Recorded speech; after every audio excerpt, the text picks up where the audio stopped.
থেকে তুমি যেখানেই পলায়ন করো না কেন, মৃত্যু তোমার সাথে মোলাকাত করবেই করবে। তুমি দেখা করতে হবে না, সেই তোমার সাথে দেখা করবে। তুমি মৃত্যুকে ডাকতে হবে না, মরণ তোমাকেই ডেকে নিয়ে আসবে।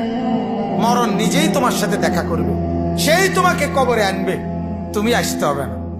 হাদিসের মধ্যে আছে, আল্লাহর নবী সাল্লাল্লাহু আলাইহি ওয়াসাল্লাম হাদিসে ইরশাদ করেছেন, প্রত্যেকটা নাফরমানের লাশ যখন খাটের মধ্যে করে কাঁধে তোলে, মানে কবরস্থানে নেওয়ার জন্য যখন লাশ খাটের মধ্যে কাঁধে তুলে নেয়, তখন এই পরিমাণ চিৎকার করে ওই নাফরমান লাশের খাটের মধ্যে। আল্লাহর নবী সাল্লাল্লাহু আলাইহি সাল্লাম বলেন, যদি একটা সেকেন্ডের চিৎকার তোমরা ওই নাফরমানের শুনতা, তাহলে পৃথিবীর কোনো মানুষ কাউকে কাঁধে আর লাশের খাটিয়া তুলতো না, বরং ফেলে রাখতো আর কুকুর বিড়ালে খাইতো।